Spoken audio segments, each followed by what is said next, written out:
하나님의 말씀은 맛있습니다. 하나님의 말씀은 즐겁습니다. 하나님의 말씀은 생명과 행복을 줍니다.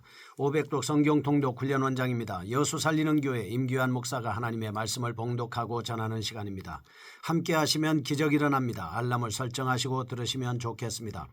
본 방송은 유튜브에서 성경 통독 임규환 검색하시고 구독하시면 계속되는 하나님 말씀 업데이트를 통해서 은혜 받으실 수 있습니다. 오늘부터 욥기를 시작하겠습니다. 욥기 1장. 우스 땅에 욥이라 불리는 사람이 있었는데 그 사람은 온전하고 정직하여 하나님을 경외하며 악에서 떠난 자더라. 그에게 아들 7과 딸 3이 태어나니라. 그의 소유물은 양이 7,000마리요 낙타가 3,000마리요 소가 500결이요 암나귀가 500마리이며 종도 많이 있었으니 이 사람은 동방 사람 중에 가장 훌륭한 자라. 그의 아들들이 자기 생일에 각각 자기의 집에서 잔치를 베풀고 그의 누이 3명도 청하여 함께 먹고 마시더라. 그들이 차례대로 잔치를 끝내면 욥이 그들을 불러다가 성결하게 하되 아침에 일어나서 그들의 명수대로 번제를 드렸으니 이는 욥이 말하기를 혹시 내 아들들이 죄를 범하여 마음으로 하나님을 욕되게 하였을까 함이라. 욥의 행위가 항상 이러하였더라. 하루는 하나님의 아들들이 와서 여호와 앞에 섰고 사탄도 그들 가운데 온지라. 여호와께서 사탄에게 이르시되 네가 어디서 왔느냐. 사탄이 여호와께 대답하여 이르되 땅을 두루도라 여기저기 다녀왔나이다. 여호와께서 사탄에게 이르시되 네가 내 종 욥을 주의하여 보았느냐. 그와 같이 온전하고 정직하여 하나님을 경외하며 악에서 떠난 자는 세상에 없느니라. 사탄이 여호와께 대답하여 이르되 욥이 어찌 까닭 없이 하나님을 경외하리이까. 주께서 그와 그의 집과 그의 모든 소유물을 울타리로 두르심 때문이 아니니이까. 주께서 그의 손으로 하는 바를 복되게 하사 그의 소유물이 땅에 넘치게 하셨음이니이다. 이제 주의 손을 펴서 그의 모든 소유물을 치소서. 그리하시면 틀림없이 주를 향하여 욕하지 않겠나이까. 여호와께서 사탄에게 이르시되 내가 그의 소유물을 다 내 손에 맡기노라. 다만 그의 몸에는 내 손을 대지 말지니라. 사탄이 곧 여호와 앞에서 물러가니라. 하루는 욥의 자녀들이 그 맏아들의 집에서 음식을 먹으며 포도주를 마실 때에 사환이 욥에게 와서 아뢰되 소는 밭을 갈고 나귀는 그 곁에서 풀을 먹는데 스바 사람이 갑자기 이르러 그것들을 빼앗고 칼로 종들을 죽였나이다. 나만 홀로 피하였으므로 주인께 아뢰러 왔나이다. 그가 아직 말하는 동안에 또 한 사람이 와서 아뢰되 하나님의 불이 하늘에서 떨어져서 양과 종들을 살라버렸나이다. 나만 홀로 피하였으므로 주인께 아뢰러 왔나이다. 그가 아직 말하는 동안에 또 한 사람이 와서 아뢰되 갈대아 사람이 새 무리를 지어 갑자기 낙타에게 달려들어 그것을 빼앗으며 칼로 종들을 죽였나이다. 나만 홀로 피하였으므로 주인께 아뢰러 왔나이다. 그가 아직 말하는 동안에 또 한 사람이 와서 아뢰되 주인의 자녀들이 그들의 맏아들의 집에서 음식을 먹으며 포도주를 마시는데 거친 들에서 큰 바람이 와서 집 네 모퉁이를 치매 그 청년들 위에 무너짐으로 그들이 죽었나이다. 나만 홀로 피하였으므로 주인께 아뢰러 왔나이다 한지라.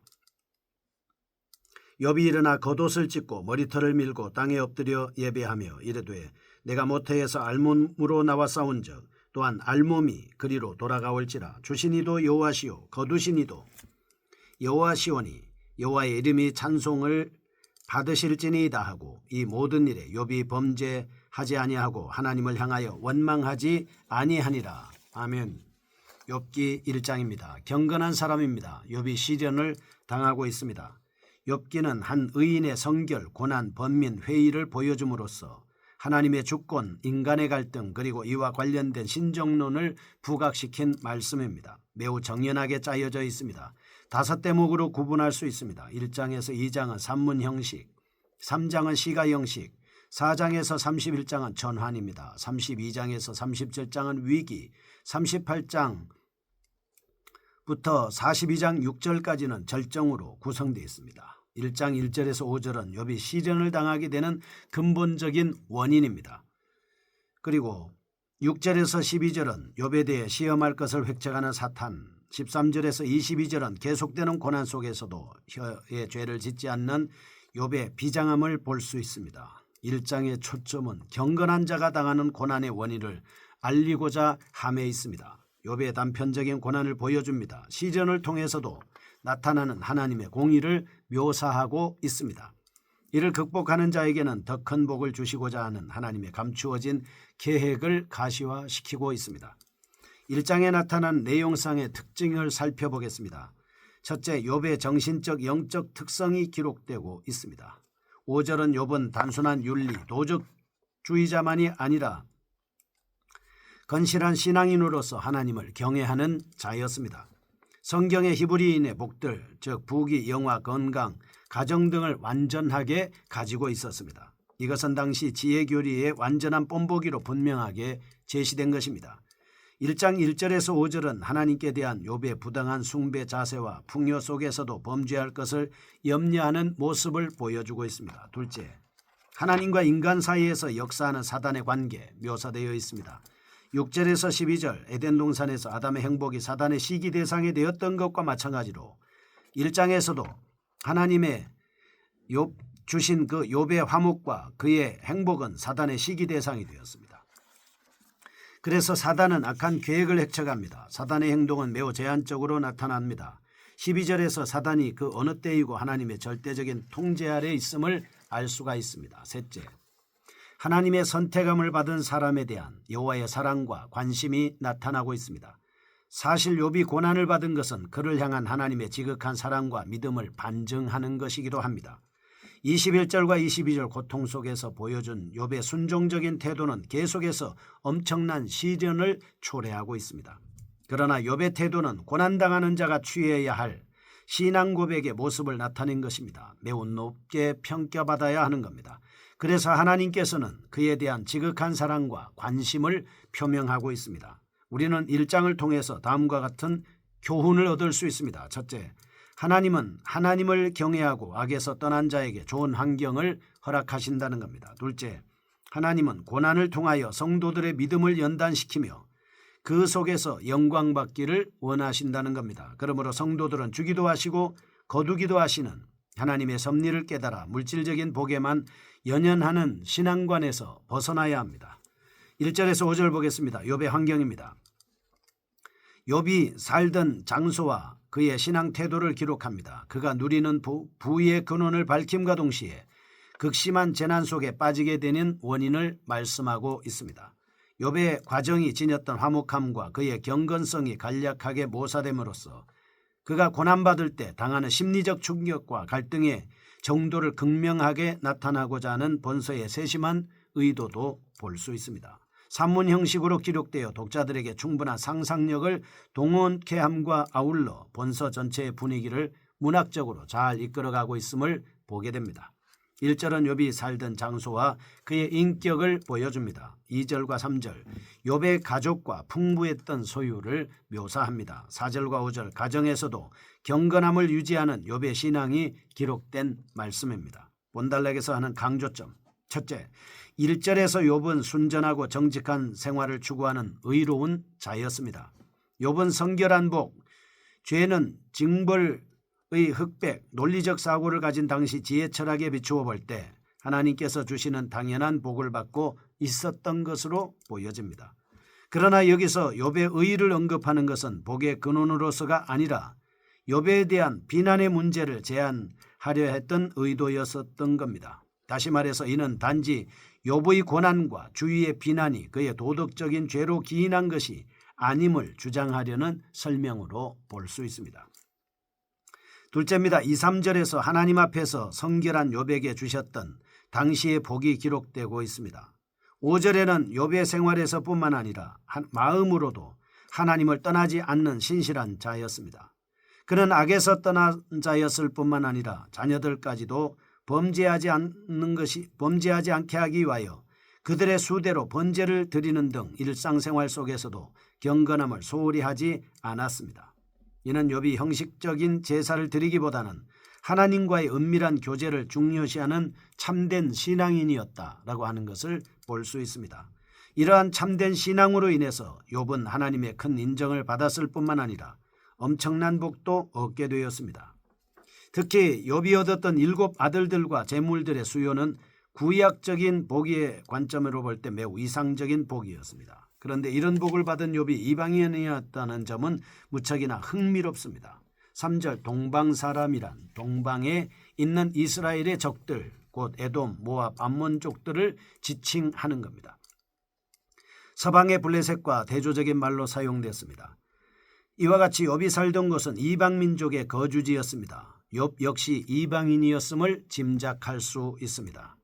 그럼에도 불구하고 욥이 하나님의 선택을 받은 것은 5절에서 이방인으로서 그가 가진 특출한 신앙 때문이었습니다. 그러므로 이 같은 사실은 이스라엘과 지역적으로 동떨어진 곳에서도 직접 역사하시는 하나님의 섭리를 나타내려는 본서의 기자의 의도로 이해할 수가 있습니다. 이런 사실을 통해서 첫째 1절에서 하나님은 정직한 자를 기억하십니다. 2절 둘째 5절에서 하나님에 대한 인간의 자세는 순절하며 성결해야 한다 하는 것입니다. 그러므로 성도는 항상 하나님의 말씀을 준행하며 그 사랑 가운데 있어야 한다는 진리를 우리는 상고해야 합니다. 6절에서 22절입니다. 사단의 첫 번째 관계와 욥의 첫 번째 시련을 당하는 모습을 볼 수 있습니다. 1절에서 5절까지 욥의 가족, 소유, 성품 등을 소개합니다. 욥이 당할 시련의 배경을 제시하고 있습니다. 본단락은 욥의 시련이 우연한 사고가 아니라 다 사단의 간결한 개입에 의한 것이었음을 간략하게 기록하고 있습니다. 그 결과로 나타난 현상을 말씀하고 있습니다. 6절에서 12절은 하나님과 사단의 만남을 가시적으로 표현함으로써 욥의 시련의 발원처를 제공하고 있습니다. 13절에서 19절 속으로 발생하는 재난을 보여줌으로써 사단의 신속성과 잔악함을 암시하고 있습니다. 20절에서 22절 극심한 심리적 갈등과 비통 속에서도 사단에게 승리하는 욥의 모습을 봅니다. 위의 내용을 구체적으로 살펴보겠습니다. 첫째, 사단의 교활한 계교를 역이용하시는 하나님의 궁극적인 의도를 은연중에 알리고자 하였습니다.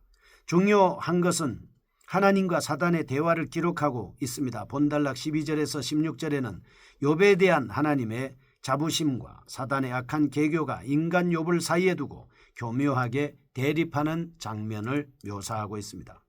여기서 알 수 있는 것은 사단의 분명한 한계성과 하나님의 절대적인 권세입니다. 하나님이 사단의 계획을 허락한 배후에는 욥에게 더욱 심오한 영적 통찰력을 갖도록 하고자 하시는 하나님의 사랑도 숨겨져 있다 볼 수 있습니다. 둘째, 인간의 선행이 장래의 일을 결정할 수 없음을 보여주고 있습니다. 하늘에서 벌어지는 엄청난 계획을 알지 못한 욥이 현재의 행복에 감사하며 하나님의 법도에서 벗어나지 않으려는 모습도 보여주고 있습니다. 사실 이러한 성결함은 하나님의 복을 받기에 충분한 조건이라고 생각할 수 있지만 욥은 그러한 객관적인 기대와는 달리 재앙 속으로 휘말려 들고 있습니다. 그러므로 하나님의 복과 징계는 인간의 선행에 의해서 좌우되는 것이 아니라 하나님의 의도 아래서 집행되는 것입니다. 6절에서 12절과 2장 1절에서 6절에는 두 차례에 걸친 천상회의 장면이 나타납니다. 그런데 이는 인간사 배후에 영적인 존재의 역사가 개입되어 있음을 나타내고 있습니다. 여기에서 사단은 이간자요 고소자로서 등장합니다. 우리의 중보자 되시는 예수 그리스도의 모습과 뚜렷이 대조되는 것을 볼 수 있습니다. 우리는 이런 사실을 담고 있는 본단락의 내용을 통해서 하나님께서는 사탄에게 제한적인 행동을 허락하십니다. 시련은 의인에게도 올 수 있다. 그리고 시련 뒤에는 하나님의 깊은 뜻이 있음을 깨달을 수 있다라고 하는 것입니다. 그러므로 우리는 사단의 역사는 하나님의 선을 이루기 위해서만 허용된다는 진리를 얻을 수가 있습니다. 성도들은 사단의 관계로 인하여 괴롭힘을 당할지라도 그 뒤에 암시되어 있는 하나님의 섭리를 깨닫기 위해서 인내하며 기도하고 여전한 믿음으로 끝까지 승리할 때 하나님께서는 우리의 삶 속에 사단의 역사가 오히려 복이 되고 능력이 되고 기적이 되고 하나님의 역사가 된다는 사실을 기억할 수 있습니다. 거룩하신 하나님 아버지 감사합니다. 사단은 우리를 넘어뜨리려 하였으나 오히려 그것이 하나님의 의를 이루는 계기가 된다라고 하는 사실을 볼 때 믿음으로 승리하게 하여 주옵소서. 예수님의 이름으로 기도합니다. 아멘. 여수 살리는 교회 임기환 목사였습니다. 지금 극동방송을 듣게 하세요. 기적이 일어납니다. 우리는 지금 생명을 전하고 있습니다.